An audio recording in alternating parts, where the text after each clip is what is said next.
¿De qué se va a disfrazar Jaime Joyne? No sé. La pequeña que hay mucho frío. A todos les dice pequeño esta gente. Discriminar. Bueno, estamos en el 13 de Adar del 5775 y el 3 de marzo del 2015. Estamos estudiando Toldot. Estamos haciendo una preparación espiritual para nuestro viaje a Rami Levi. Capítulo 27. Estamos en el Pasuk. Hacer una meditación.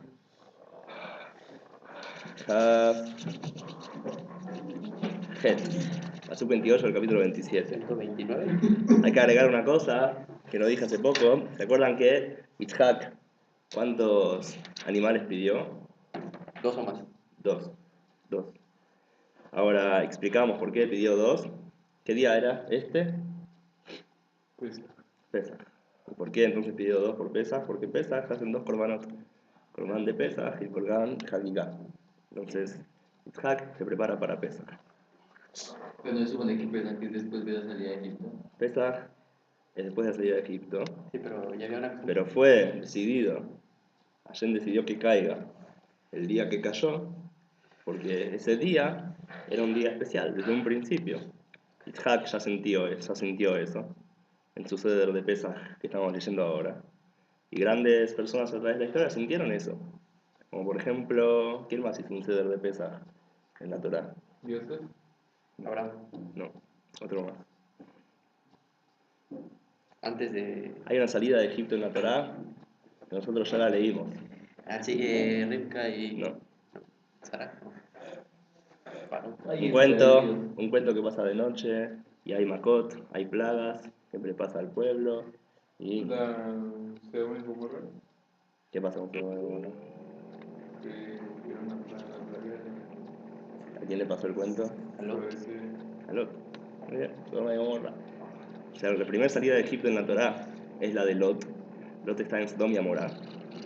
Y viene un ángel y lo salva de Sodoma y Gomorra en medio de la noche. Es el ceder de Pesaj que estaba haciendo Lot. Y da una plaga a todos los que están ahí, los enseguece a todos. Entonces era la noche de Pesaj. ¿Qué les da Lot de comer? ¿Qué le ofrece Lot de comer a los ángeles? Vamos a ver.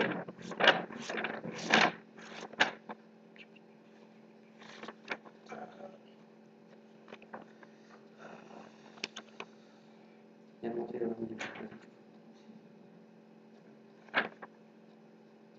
Va a estar abierto, no se preocupe.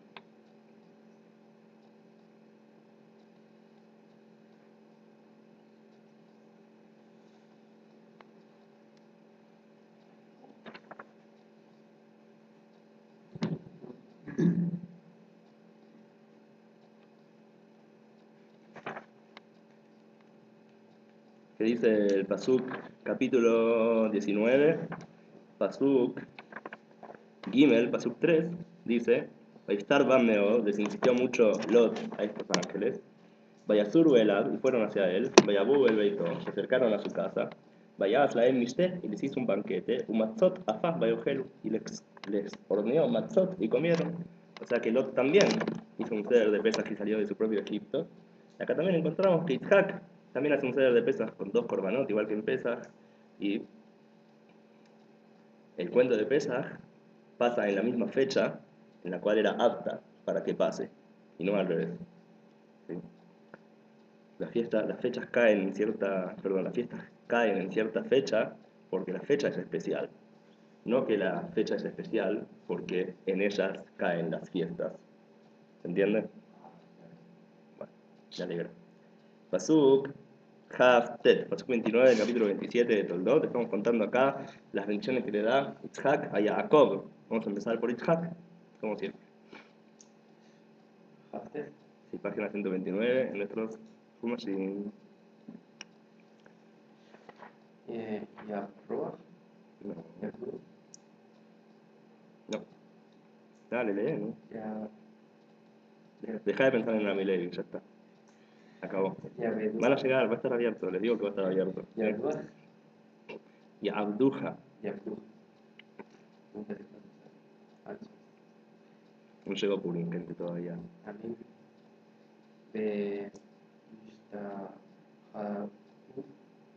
Leah, Leja. ¿Por qué Leaj? No es una jet, solamente cuando es jet se lee así. Leumim, Heber, Gebir, Leajeja,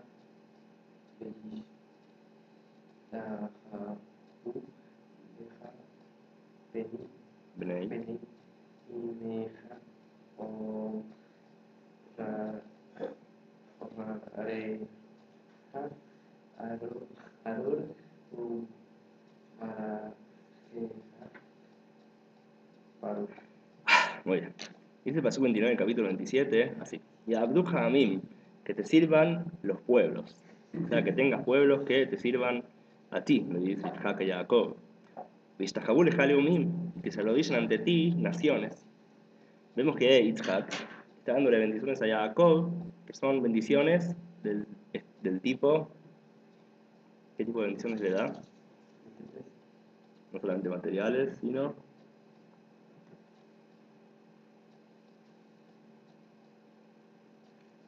¿Cómo? No.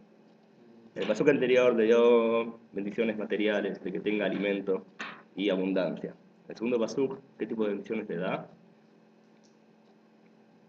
Que te sirvan los pueblos, ya lo dicen ante ti naciones. Políticas, muy bien. ¿Cómo? Políticas. Vemos que Yitzhak está buscando un propósito político. Él quiere crear una nación. Es el trabajo de los patriarcas, crear la nación de Israel. El Hobbit. A diferencia del Hobbit de Abraham, que es hacer una religión, ya entendió que hay que hacer una nación, Yitzhak. Por eso, ¿quién es el más apto para hacer una nación? ¿El que está sentado estudiando o el que sabe cazar y hacer guerras? El que sabe cazar y hacer guerras. ¿Quién es el que las hace? ¿Jacob o Esab? Esab es el que sabe hacer guerras. Esab es el que sabe cazar. Por lo tanto, él es el que es apropiado para ser quien hace una nación. Por lo tanto, Yitzhak quería a Esab, porque lo que él quiere es una nación, no una yeshiva. Sin embargo, cuando él encuentra que viene Jacob, que tiene la voz de Jacob y las manos de Esab, entonces se forma un nuevo personaje. ¿Quién es Jacob, el estudioso, con las manos de Esab, el político? ¿Cómo se llama? Israel, muy bien. Jacob, su voz y las manos de Esab. Jacob plus Esab igual Israel.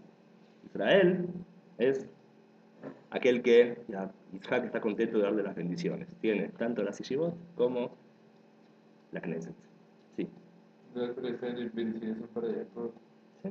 Porque- Las bendiciones son para Jacob con su voz y para las manos de Esab. Pero se la pasaba estudiando. Pero tiene las manos de Esab. ¿Ok? Y Abdu Hamim Ishtahabul Ejaleumim, que te sirvan los pueblos y que se lo dicen ante ti las naciones. De Gibir de Ajeja, que seas el más fuerte, el más grande para tus hermanos, ante tus hermanos. Vishtahabul Eja Bnei Imeja, y se lo dicen hacia ti, se lo dicen a ti, los hijos de tu madre. Orareja Arur, que los que te maldigan sean malditos, y que los que te bendicen sean benditos. Buenísimo, ¿no? Como Chávez, ¿cierto? Chávez, hace poco en Facebook publicaban un dibujito que mostraba a Chávez diciendo: maldigo a Israel desde mis entrañas, y que pues tuvo cáncer en las entrañas. Bueno, igual ahora hace poco salió en las noticias que Chávez estaba muerto mucho tiempo antes de lo que dijeron, pero lo habían ocultado. Sea como sea, no se inventan con el pueblo de Israel. El que maldice al pueblo de Israel es maldecido. El que bendice al pueblo de Israel es bendecido. Pasuk Lamer, Efraín, Pasuk 30. Por favor. Beiji, Kasher, Shikila, Ya, Isaha, Isra, Yevarek, Es, Yaakov, Beiji, Ach, Ya, Isra, Esto, Yatsa, Yaakov, Es, Bene, Isaac, David, Beishak, De Esab. Esar, Ahí, Ashir, La, Muy bien, muchas gracias, Efraín. El Pasuk 30 dice así. Antes de explicar el Pasuk 30 hay que agregar algo más que dice el Pasuk 29. Si se fijan, Rashi trae sobre su pirulla del Pasuk 29 lo que dice Bilam. Bilam dice casi lo mismo que dice Itzhak, pero lo dice al revés. Itzhak le dice a Jacob, orareja Arur, como orareja Baruch, que los que te maldigan sean maldecidos y que los que te bendicen sean bendecidos. Bilam, cuando dice estas mismas palabras, dice que los que te bendicen son bendecidos y los que te maldicen son maldecidos. O sea, Yitzhak empieza con la maldición, termina con la bendición. Bilam empieza con la bendición y termina con la maldición. Dice Rashi, esa es la diferencia entre los Sadikim y los Reshaim. Sadikim al principio es duro, pero después es bueno. Los Reshaim al principio es lindo, pero después es amargo. Como cuentan los Hasidim, que una vez había un padre Hasid que llevó a su hijo a la mikve, a purificarse. En esa época no había mikve en todos lados. ¿Qué hacían? Había hielo, rompían el hielo, se metían adentro y salían. A veces no salían, pero cuando salían, salían. Lo llevó a su hijo a que vaya a la mikve y le llevó una toalla. El hijo se metió en la mikve y hizo, cuando tocó el agua fría hizo ¡ay! Cuando salió, le puso la toalla y dijo ¡ah! El padre le dijo, tenés que aprender así en la vida. Si en la vida al principio es ¡ay! Y después es ¡ah! Entonces vale la pena. Pero si al principio es ¡ah! Y después es ¡ay! Entonces no te lo recomiendo. Es como dicen, ¿cuál es la diferencia entre un tipo que se tira del primer piso y el que se tira del quinto piso?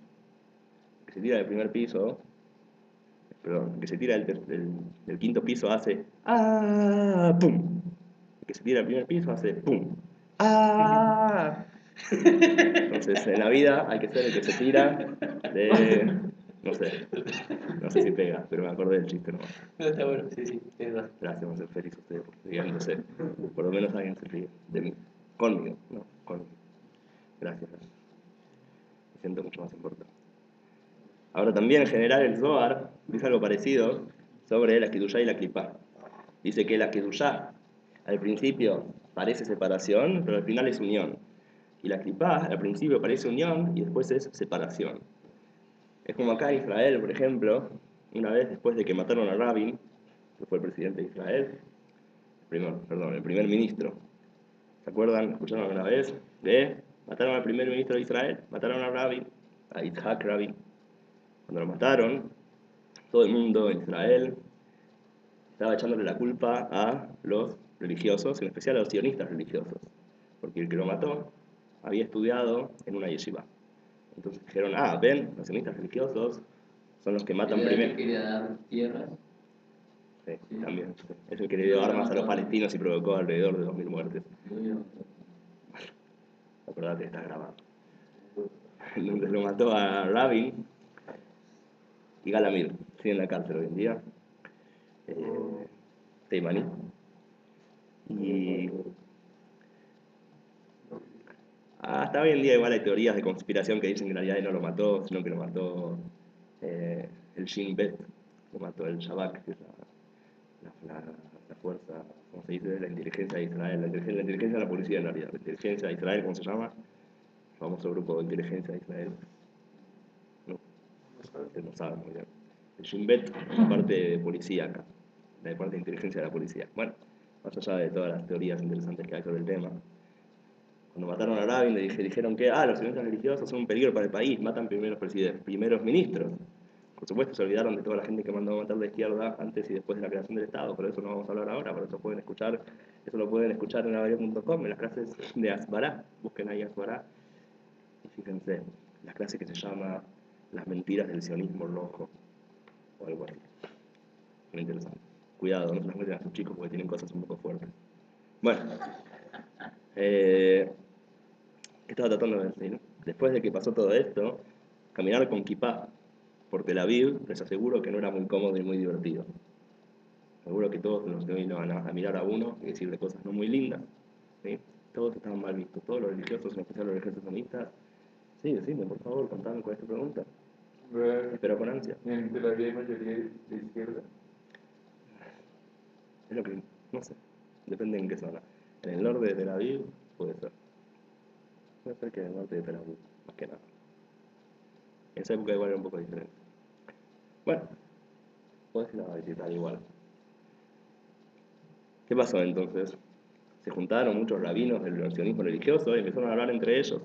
Y también hicieron reuniones con líderes seculares y líderes de la izquierda, todos tratando de estar en paz y que todos perdonen a todos y que todo esté bien, etcétera.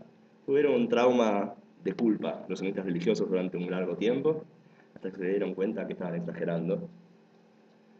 Y lo que pasó es que empezaron a hablar muchos rabinos en una reunión, muchos líderes, y uno dijo, cada uno decía, tenemos que pensar, que es cierto, tenemos diferentes opiniones, pero al fin y al cabo todos buscamos lo mismo, todos queremos paz, todos somos hermanos, todos somos judíos, todos nos queremos.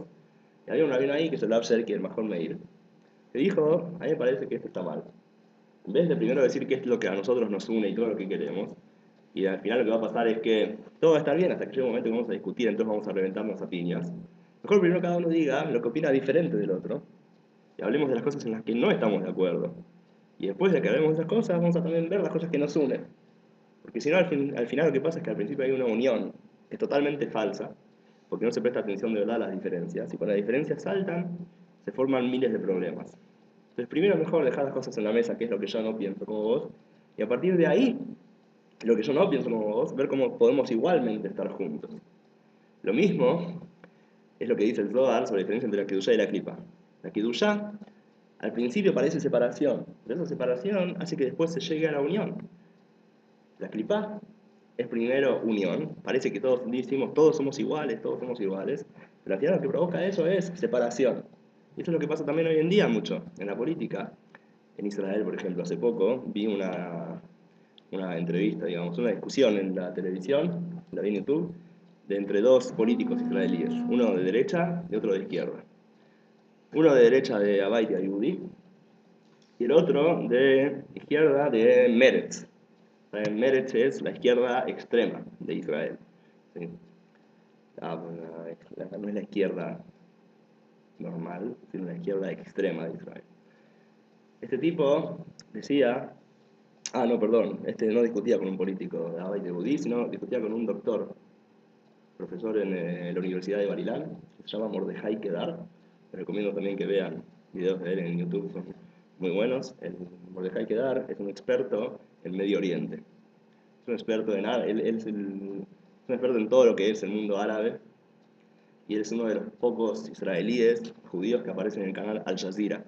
Al Jazeera es un canal que Israel permite que esté, pero es en la práctica subsidiado por terroristas, por todo tipo de países que quieren destruir Israel, y es una vergüenza que Israel permita que este canal siga existiendo, pero por ahora sigue estando. Y ese mismo canal es el que muestra cosas contra Israel. Israel es el que permite que existe en nuestro país. Ese canal es un canal. ¿Sí? Tenemos que destruir ese canal lo antes posible, y así vamos a poder construir el Beit HaMikdash también lo antes posible. Mientras esté ese canal va a ser muy difícil. Ahora Mordejai Kedar aparece en Al Jazeera y él habla en árabe ahí, y dice todas las cosas, lo dice en voz alta en la cara, sin ningún problema, como quiera. Pueden encontrar también en YouTube, donde él habla en una entrevista, le dicen, pero Jerusalén está en el Corán, y él dice, Jerusalén no está en el Corán, no está escrito en ningún lado del Corán. Dicen, ¿cómo va a decir una cosa así? Dice, no está en el Corán, no está en el Corán, no está escrito en el Corán. Ustedes saben que Jerusalén no está en el Corán. Los árabes dicen que está en el Corán, dicen que se llama Al-Aqsa, porque encuentro de que Mahoma fue a Al-Aqsa, y ahí subió con su caballo, no sé qué cuánto. Y sí, voló. Fumó algo y voló. Aunque en realidad tal vez tenía sus poderes mágicos que la ayudó, pero no importa, no estamos hablando de eso ahora. No estamos ahora hablando de las otras religiones, no me quiero meter en el tema. Pero Al-Aqsa, nadie sabe dónde es. Diferentes comentaristas al Corán, sabios de los árabes, de los musulmanes en realidad, explican dónde es. Hay tres opiniones diferentes. Y hay una que dice que es Jerusalén, y si no me equivoco, en realidad la hizo un judío que se convirtió al Islam, esa explicación, con alguna intención específica. ¿Sabe cómo se van a estar en el Corán? Bueno, este Mordejai Kedar habla en una discusión con este de Meretz, con este político de Meretz, así, le dice: ustedes quieren darle armas a los árabes, ustedes quieren darle territorio a los árabes, es una locura lo que ustedes quieren. Y este político de Meretz le dice: no, si nosotros le damos todo lo bueno a ellos, entonces vamos a estar todos bien, porque la persona por naturaleza lo que quiere es estar alegre y aumentar la alegría y ser feliz y divertirse y amar a todas las personas. Por eso, si nosotros les damos todo, ellos van a estar bien. Y si están bien, entonces ellos van a querer estar mejor todavía, estar alegres con nosotros y juntos. Y Mordejai que darle dice, ¿quién te dijo? ¿Quién dijo esa estupidez? ¿Dónde sacaste que todas las personas quieren aumentar la alegría y estar felices y vivir en paz? No tenés idea de lo que es la forma de pensar del mundo del Medio Oriente. Por lo tanto, estás simplemente echando tus propias ideas, como si fuera que todo el mundo tiene tus propias ideas, y no es así. El Medio Oriente funciona en forma tribal, cada uno sabe de dónde viene ahí, si son persas, si son... cada uno tiene exactamente idea de qué tribu viene. Es un mundo tribal que es totalmente diferente al Occidente, totalmente diferente. El problema del Occidente es que el Occidente quiere pensar que el Oriente piensa igual que él. Ellos dicen, si nosotros queremos felicidad y amor, entonces ellos también seguro que quieren felicidad y amor, porque todos los humanos somos iguales. Y la verdad es que no. Vimos a través de la historia que no. Vimos lo que pasó cuando les dimos territorio, vimos lo que pasó cuando les dimos armas. Seguimos viendo lo que pasa. Entonces esto es lo que dice el Zohar, que la clipa al principio es unión, pero después es separación.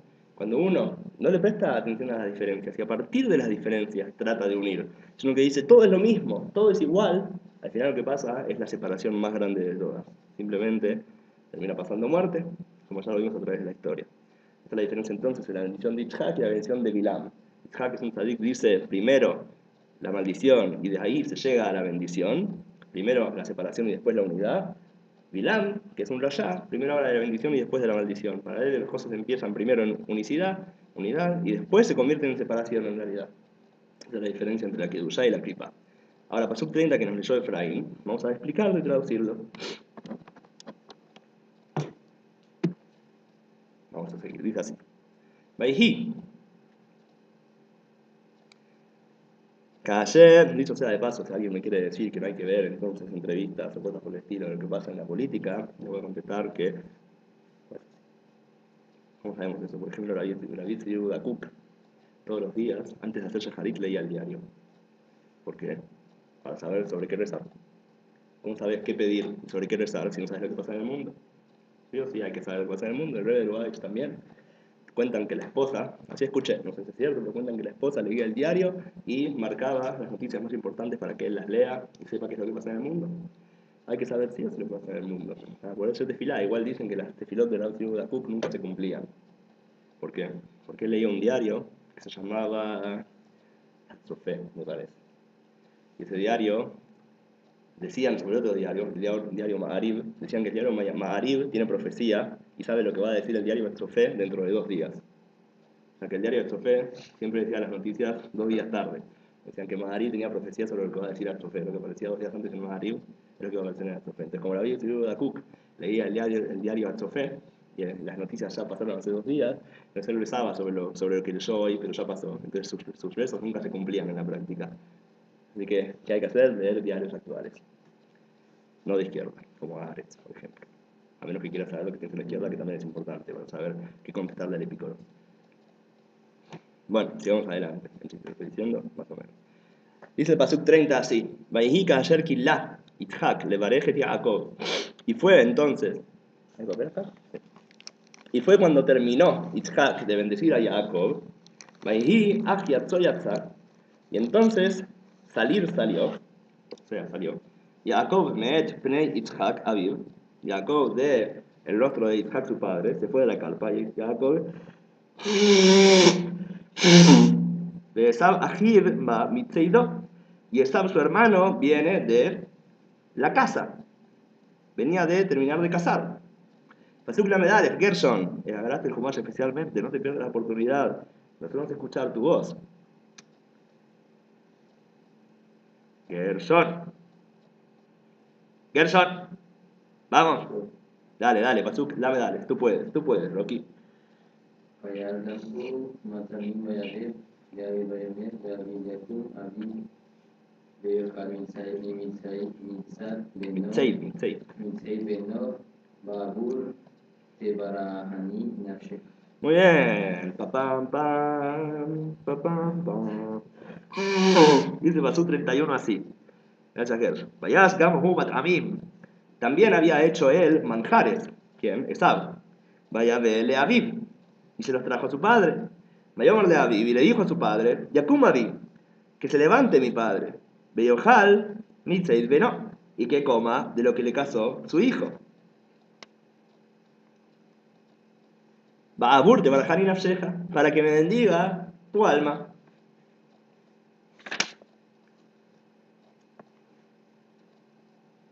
Fíjense la diferencia de cómo habla Esab y Jacob.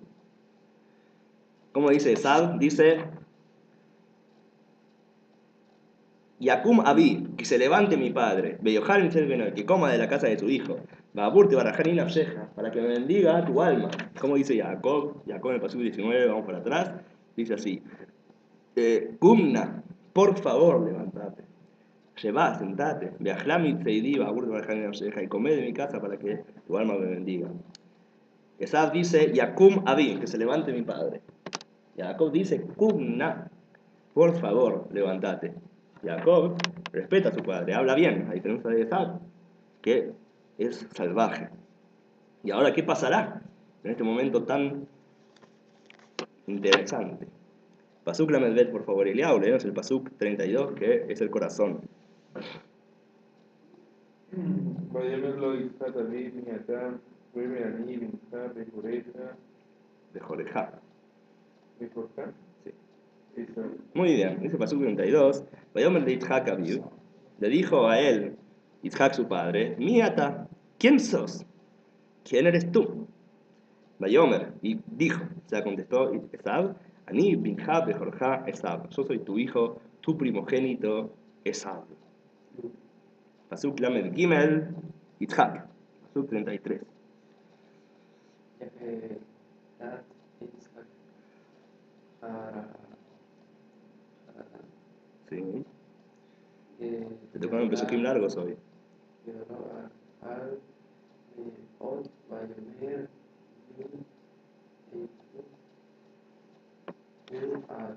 Pará. ¿Dónde estás? Ah, ok, sí.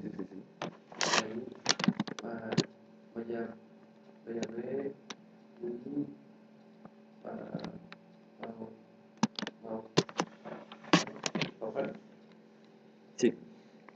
Nicole Berem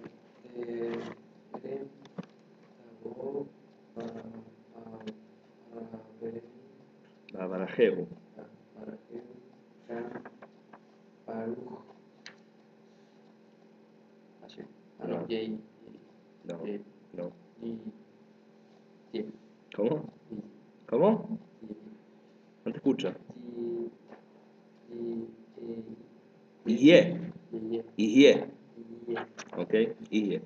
Dice Pasuk 32, que tan largo que nos leyó Yitzhak, así. Beyejerad Yitzhak. Yitzhak se hizo Haredi. ¿Cierto? Beyejerad Yitzhak. Yitzhak se hizo Haredi. ¿Qué significa Haredi? Temeroso. Temeroso. Muy bien, pero no solamente temeroso. Temor es irá. ¿Qué es Haradá? Es más que temor. Es un temblor. Es un temor constante que no te deja vivir. ¿Sí? Explicamos muchas veces que irá significa que te están viendo. Cuando te están viendo te enfocás. Pero Haradá es un temor que te paraliza. Y eso no es bueno. No hay que tener un temor que paraliza a la persona, sino un temor que enfoca a la persona. Si te paraliza, entonces ya no es algo bueno. ¿Sí?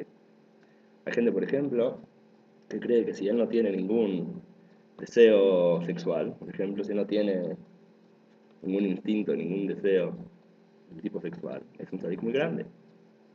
Dice el Tania sobre esa persona, que esa persona es alguien que no sirve a Hashem. ¿Por qué? Porque no es que esa persona no hace pecados del tipo sexual porque se aguanta, porque tiene temor a Hashem, sino que simplemente no tiene placer, no tiene sensación, no tiene deseo sexual. Entonces eso no es que es un tzadik, simplemente significa que esa persona está. ¿Qué tiene esa persona? No es tzadik, sino que es.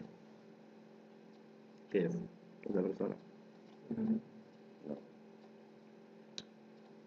Es un muerto. Tiene un problema. Una persona que no tiene deseo sexual necesita ir al médico, necesita que lo traten. Es algo anormal, es una enfermedad. Por lo tanto, es peligroso, es malo, es estar muerto. Y estar muerto no es servir a Hashem. ¿Quién es el que sirve a Hashem? el que tiene deseos de cosas mundanas, pero por temor a Hashem las enfoca en el lugar correcto. No el que no tiene deseos, el que no tiene placer. El que no tiene placer no es un sirviente de Hashem, simplemente es un tipo que está un poco muerto.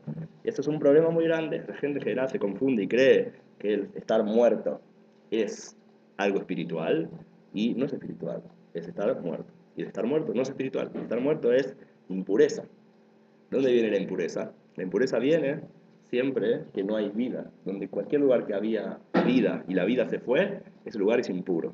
La impureza es falta de vida. Como por ejemplo vemos en la mujer que se impurifica después de que tiene un hijo. Cuando tiene un hijo varón, está impura menos tiempo que si tiene una hija mujer. ¿Por qué está impura menos tiempo con el varón? Porque cuando la mujer tiene un varón, entonces adentro de ella tiene vida y esa vida se fue. Entonces esa falta de vida que tiene ahora la impurifica. Porque la falta de vida es impureza. Cuando tiene una hija dentro suyo, ella tiene no solamente un bebé adentro suyo, sino un bebé que va a traer más vida. O sea que ella tiene el doble de vida adentro suyo cuando tiene una mujer. Por eso cuando se va de adentro la nena, la bebé, entonces a ella le falta más vida que cuando se va un hombre, un varón. Por eso ella está más impura todavía. Entonces lo mismo pasa acá. Aquel que simplemente está muerto no está cerca de Hashem, está en cierto modo impuro, porque estar cerca de Hashem es vida. Como dice el pasú, como decimos en Hodu a la mañana, Oz vejelva bimkomo. Fuerza y regocijo hay en su lugar, en el lugar de Hashem. Cuando está cerca de Hashem, entonces lo que hay es energía, vida, alegría, regocijo, fuerza. No muerte. ¿Me quería decir algo? Sí, por favor. Y cuando dice que David Amelech mató su yetzer, Ok. Ahí mató su yetzer. ¿Cuál es la pregunta? ¿cómo él pudo avanzar espiritualmente? Ya no tenía yetzer. David Amelech mató su yetzer a través de mucho trabajo, después de muchos años. Y no porque él ya no quiso nada de este mundo, sino porque él solo quería a Hashem. Entonces no es que él dejó de desear, al contrario. Él hizo que su deseo sea un deseo mucho más grande. Hashem es más que todo lo que hay en el mundo. Cuando uno quiere a Hashem, quiere lo más grande que hay. Es el hombre más egoísta del universo. El hombre que desea a Hashem es la persona que más deseo tiene en todo el mundo, como dice la Bashlar. A diferencia, por ejemplo, del budismo. ¿Qué dice el budismo? Hay que matar todos los deseos. Hay que dejar de desear. Y entonces uno va a dejar de sufrir. Dice la Bashlar, al contrario, lo que hay que hacer es querer más, y más, y más, y más, y más, y más. Hasta que no me alcanza el mundo ni siquiera. Quiero más. ¿Qué es más que todo? Hashem. Quiero a Hashem. Hashem es lo más grande que hay. Eso es lo que hizo David. David mató a su hijo de Adán. Porque él ya no quería nada mundano. Solo quería a Hashem. Pero entonces él es el hombre con más vida y más energía de todo el mundo. Es el que quería lo más grande de todos. Él quería más que toda la gente de su reino. Como cuenta la Torá, que David Amelech bailaba y silbaba y chiflaba y aplaudía. Estaba lleno de vida. ¿Qué decir? Pero de alguna manera no estaba anulado al mundo, sino Anulado del mundo, ¿qué significa? que al hecho de que demuestra que bailaba y cantaba y gritaba y todo lo que hacía. Estaba lleno de alegría. Ajá, pero es una expresión que lo pueden ver los demás, no es solo interna y reflejada así. No entiendo qué es. Que es la diferencia con la persona muerta. No es una persona muerta todavía. No, por eso David Amelech no, se nota que. Estaba súper viva. Pero la persona que estuviera muerta sería que. ¿Qué? Sería lo contrario de David Amelech. Sí. Está bien. Estar muerto no es importante, no es bueno. Hay que estar vivo. ¿Y cómo se Y hay que enfocar y canalizar los placeres y los deseos de uno, ¿sí? Pero no matarse a uno mismo, eso no es servir a Hashem. ¿Y cómo sé que estoy muerto? ¿Cómo qué? ¿Y cómo sé que estoy muerto? ¿Cómo sabes que estás muerto? Sí. Si estás todo el día en la cama tirado, no te levantás. Entonces no tenés ganas de hacer nada, no tenés ganas de vivir. Es un problema muy grande. ¿Cuál es tu pregunta, igual? No sé qué quieres preguntar exactamente. Bueno, sigamos adelante. ¿Dónde estábamos? Una persona que no tiene deseo está muerta.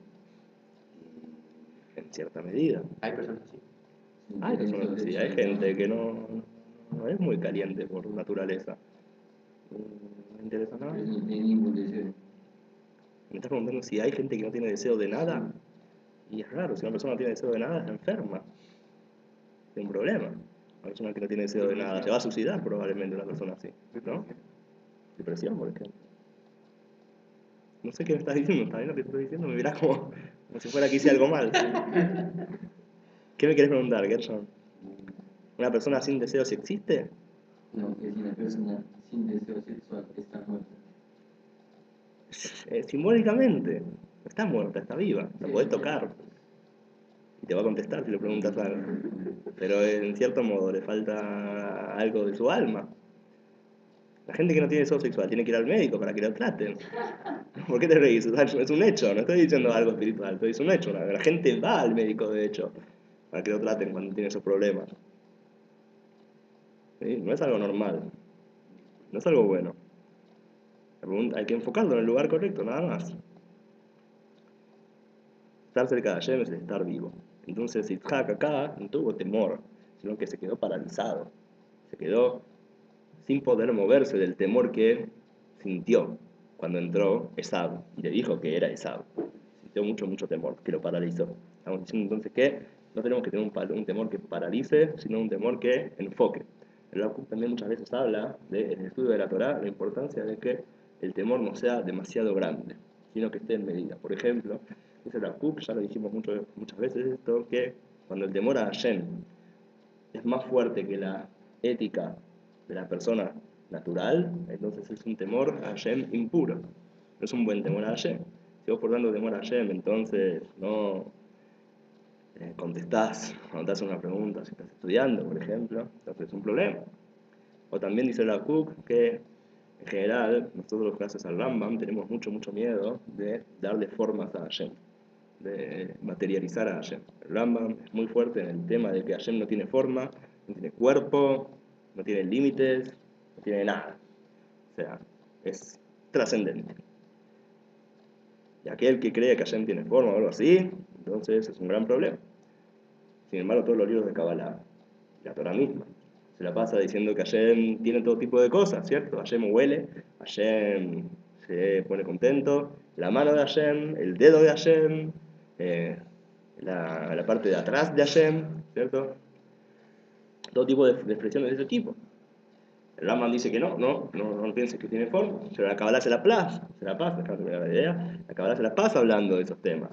Por eso en los libros de Kabbalah a veces uno ve que antes de empezar esos capítulos que hablan de esos temas, por ejemplo el Tikunei Zohar. El Tikunei Zohar es un capítulo que habla de todo tipo de medidas que hay en Hashem, ¿sí? Como si fuera.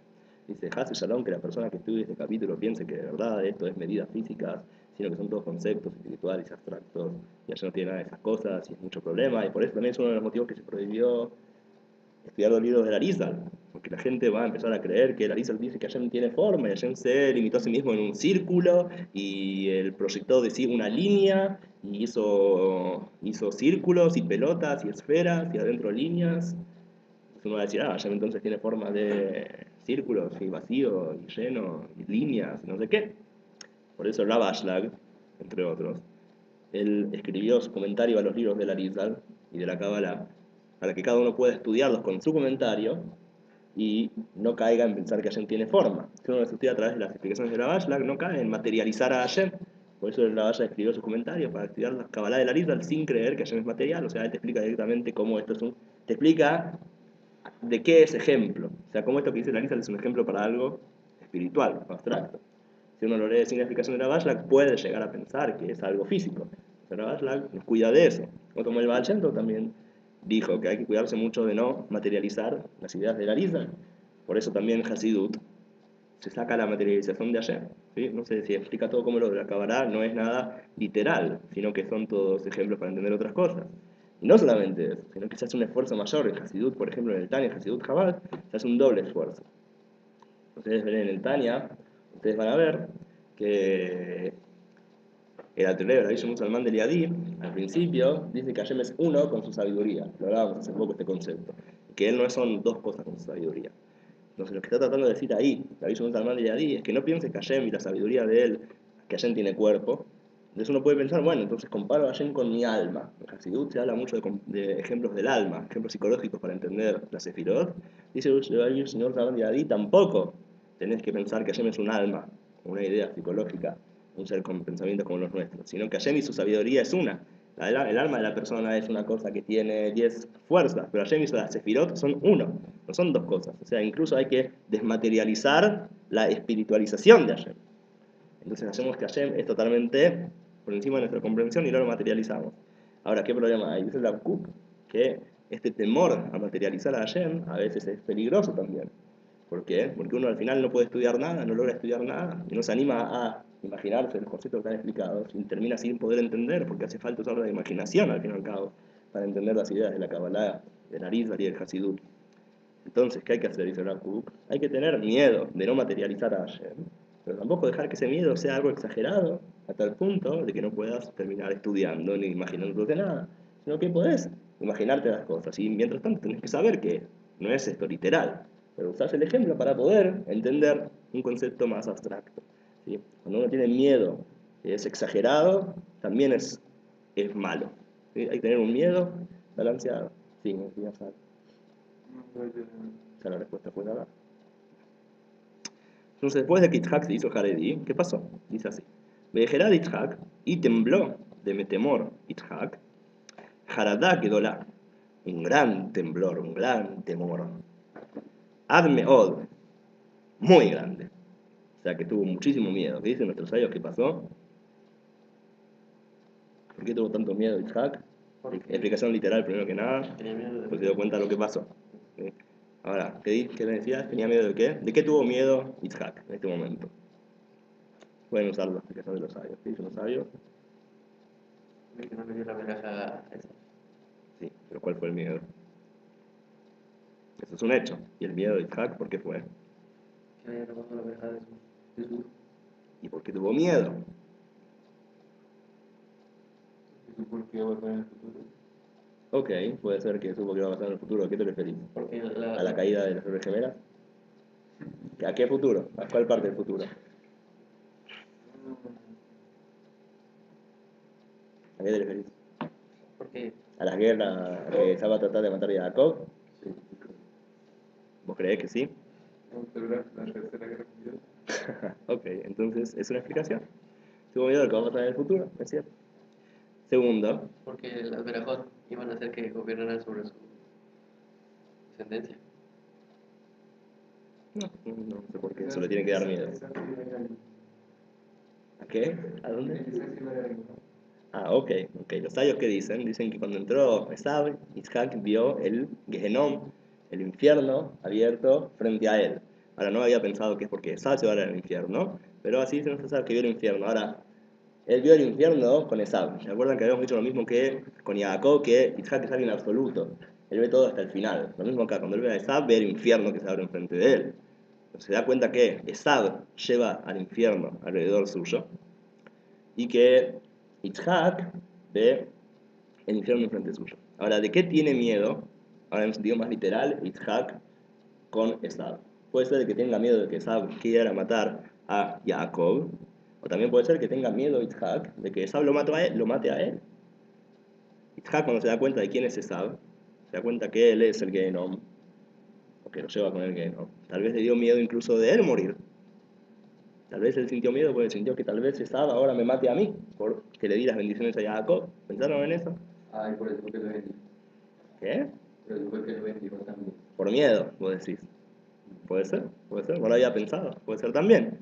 Pero puede ser que muy simplemente Pashut, Yitzhak de verdad tuvo miedo, porque tuvo miedo de que Esab lo mate. Es posible explicar así. Así también dice el Absher, que es una idea. Sigamos adelante. Y lo que vos dijiste, Gerson, también es interesante, no lo había pensado antes. ¿Qué decís? O sea, pero quizá tenía, te daba la importancia de las bendiciones que iba a Isaac. Aparentemente sí. Aparentemente sí. ¿Vos Pero querés si leer? fueran unas bendiciones dadas con miedo, no deberían ser tan importantes. Entonces puede ser que tuvo miedo de que lo mate, pero no por eso le dio las bendiciones. Yo creo que ahora vamos a ver por qué le da las bendiciones. Vamos a ver. Entiendo lo que decís, puede ser también. Vamos. Veijelá Yitzhak Radolad Meod. Yitzhak tuvo muchísimo miedo. Vayomer y dijo: Mi eifo hu atzad vayabeli baojal Mikol. ¿Quién es entonces? ¿Quién es pues? aquel que me trajo algo que cazó y me lo trajo y lo comí, de todo. O sea, sentí todo tipo de sabores riquísimos en esa comida. Beterem tabó, antes de que vengas tú, antes de que vengas vos. ¿Quién fue entonces el que me trajo la comida antes de que tú vengas? Barajeu, Gam, Baruch y él. Y lo bendije, por lo tanto, él también será bendecido. ¿Quién es esta persona? Entonces, Esaú en ese momento se da cuenta que Isaac salió la bendición a Jacob. Param, pam, pam. ¿Quién leyó recién? Yo. Entonces Efraín. ¿Quién leyó recién? Isaac. Bueno, vamos a Efraín. Pasuk Lamed Dalet en la página 130 de nuestro Homashim. Pasuk 34.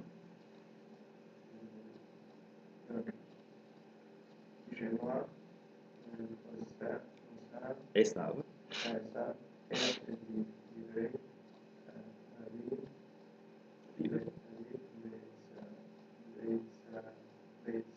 Baitzak.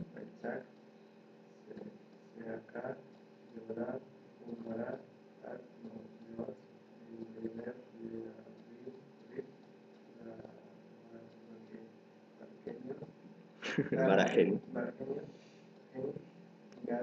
Por ahí porque sonaba barco. Gamani Abi.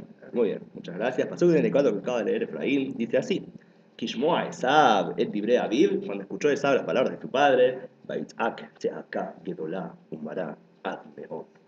Gritó un grito grande y amargo, mucho, muy. Vayomer de Aviv, y le dijo a su padre: Barajeni Gamani Abi, bendíceme a mí también, padre querido, padre mío. Pasuk Lamed Hey Gershon, 35.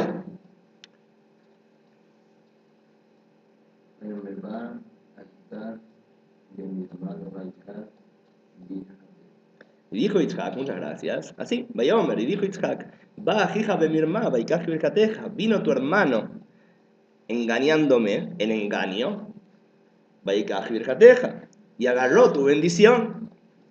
Pasuk Lamed Vav, 36, Eliau. ויאמר אחי קרא שמו יעקב, ויקבני זבח המן את בכורתי, לקח מיני עתה, לקח ברכתי, ויאמר לו, Vayomar. ויאמר הלא עצלתני ברך. Muy bien, dice Pasuk 36, lo que contesta Esab después de escuchar lo que le dice Jacob, dice Vayomer, dijo Esab, Ají Kará Shemó Jacob, por eso su nombre fue llamado Jacob. Akbeni Zefa Amaim, porque me engañó 2 veces. La palabra Ekev, estalón, también significa engaño. Me engañó 2 veces. Et Bejolati Lakaj, mi primogenitura él tomó. Ahora díganme ustedes, la primogenitura la agarró Jacob engañando a Esab. No lo engañó, ¿cierto? Esab se la vendió. ¿Por qué lo considera un engaño? En la práctica, Jacob aprovechó que Esab estaba en un momento difícil de su vida, ¿cierto? Se había ya rendido de conocer a Hashem, como Nietzsche. Sin embargo, no estuvo mal lo que hizo Jacob. Él aprovechó el momento y compró la cosa. O sea que Esab, sin embargo, ahora cuando le viene mal, dice: me engañaste. Muy mal, Esab, muy mal de tu parte.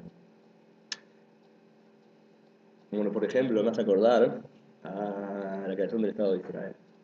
La creación del Estado de Israel, primero nos dan todo, pero cuando llega el momento, dicen: no es lo que yo dije. Por ejemplo, el Estado de Israel debería ser muchísimo más grande de lo que es hoy en día, como fue ya decidido en la reunión de San Remo y en la declaración de Balfour. Inglaterra nos dio la tierra de Israel para el pueblo de Israel, para los judíos, con un tamaño mucho más grande de lo que es hoy en día. Llegaría a ciertas partes de Egipto, para abajo y para el costado, hasta ciertos ríos. Es mucho más grande de lo que tendría que ser. En la práctica nos dijeron: sí, es de ustedes. ¿Qué pasó cuando se acercó el momento de la creación del Estado? Vino la ONU y dijo: bueno, vamos a darle una parte a los árabes y una parte a los judíos. Inglaterra también. No quiso, y no solamente que eso no era parte del trato, sino que Inglaterra no aceptó darnos la tierra de Israel tampoco cuando llegó el momento. ¿Cómo conseguimos la tierra de Israel en la práctica? Porque el Lehi luchó, el Palmaj también, y ¿cómo se llamaba el otro? La Haganah, ¿cierto? El Palmaj y la Haganah. El Palmaj y la Haganah dicen que ellos son los que le ganaron a los ingleses, pero por supuesto que la izquierda no es la que lo hizo, sino que la derecha lo hizo. El Lehi lo hizo, Begin fue el que lo hizo, el que echó a los ingleses de Israel. Ah, perdón, los ingleses, ¿por qué recibieron? ¿Por qué estaban los ingleses en Israel? ¿Por qué había un mandato británico? Fueron enviados para crear el Estado de Israel y dárselo a los judíos. En el momento dijeron, no sé si se los damos. Tuvimos que sacárselos a la fuerza en la práctica. A través del Lehi tuvimos que sacárselos a la fuerza. Después, Estados Unidos también. Estados Unidos siempre apoyó a Israel, apoyamos a Israel. En la práctica, cuando llega el momento de la verdad, ojalá nos apoyaran. Por ejemplo, cuando se creó el Estado y se decidió hacer el Estado, a pesar de que Estados Unidos dijo que apoyaba la creación del Estado, el presidente de Estados Unidos en ese momento hizo un embargo a cualquier país que le entregue armas a Israel. Y nadie le dio armas a Israel para luchar contra los 7 ejércitos que lo atacaron en el 48. O sea, que Estados Unidos dijo que nos apoyaba y en la práctica, cuando ya llegó el momento, dijo, ningún país puede dar armas a Israel. Que si llega a darle armas a Israel, lo embarcamos. ¿Cómo conseguimos armas? Acá hay que admitir que fue un poco gracias a la izquierda, pero gracias a la vergüenza de la izquierda, porque la izquierda eran todos grandes admiradores de Stalin, el asesino, que estaba en Rusia, en la Unión Soviética, y como la Unión Soviética era comunista, Israel, los líderes eran comunistas, entonces les dieron armas a Israel, y Hashem nos hizo milagros, y ahora Hashem se erigió el Estado de Israel. Pero lo mismo pasa acá, Esab le da a Jacob todo de manera clara, ¿cómo le dice Jacob? Le dice, vendémela como el día, tan claro como el día. Cuando llega el momento, dice Esab, no, ustedes me engañaron. Lamentablemente. En realidad nosotros todos los que hacemos hoy en día, y que discutimos que estas partes conquistamos y no, deberíamos agarrar y decir, discúlpenme, todo esto es un error. En el 1920 nos dieron todo este pedazo. Nosotros vamos a ir a agarrarlo, tenemos que hacer, según la ley es totalmente nuestro. Pero ¿qué se va a hacer? Por ejemplo, también según la ley, ustedes saben todo lo que estamos ahora nosotros, ¿sí? Que la gente del mundo lo llama erróneamente territorios ocupados, ¿sí? No son territorios ocupados, sino en todo caso son territorios en discusión. Estos territorios antes estaban bajo gobierno. Perdón, si yo agarro y ataco a otro país y me llevo territorios, se puede llamar que son territorios ocupados. Pero Israel no había ningún país que la dominaba a estos lugares antes que nosotros agarremos en la guerra del 67. El que estaba era Jordania. Y Jordania tenía este territorio agarrado a la fuerza, tampoco era legal. O sea que cuando nosotros se lo sacamos a Jordania y dicen que nosotros le sacamos el territorio a Jordania, en realidad no era de Jordania. Ningún país en el mundo, solo un país en el mundo, no me acuerdo cuál país árabe, decía que sí, que este es Jordania. O sea que según la ley es totalmente nuestro este lugar, según ningún problema de ley. Pero cuando llega la ONU, nadie se da cuenta de repente de todas estas cosas. Nadie sabe estas cosas. Bueno, ¿qué se va a hacer? Cosas que pasan, ¿cierto? Así se sabe. Por ejemplo, vamos a terminar ahora, pero saben que hoy, debe estar ahora mismo, Bibi Netanyahu, el primer ministro, no sé si está dándolo ahora o lo va a dar en estas horas, o se lo dio, un discurso en el Congreso de Estados Unidos. Hace unos años él dio un discurso en la ONU, en las Naciones Unidas, y cuando salió, alguien le preguntó, ¿usted no tiene miedo de decir todas las cosas que dijo acá? Son cosas muy fuertes para decir en la ONU. Bien, Netanyahu, lo pueden ver en YouTube si quieren, dice, hace muchos años, como habla de me beso a mí. Hace muchos años, cuando yo fui a visitar al Rebbe de Lubavitch en Estados Unidos, él me dio $1 y me dijo, la ONU es un lugar que debería hacer bien al mundo, pero hoy en día se convirtió en un lugar de oscuridad. Tú tienes que ir ahí y prender la vela de la verdad en la ONU y decir la verdad ante todas las mentiras que hay ahí. Y eso es lo que acabo de hacer. O sea, que en YouTube lo pueden ver el video ese, ¿sí? De Netanyahu diciendo decir la verdad en la ONU, porque el rey Lubavitch le dijo. Sea como sea, lamentablemente, esto es lo que pasa entre Esab y Jacob. Continuaremos mañana con nuestro increíble estudio y diviértanse en Rami Levi. Purim. No se olviden que mañana es ayuno, ¿eh?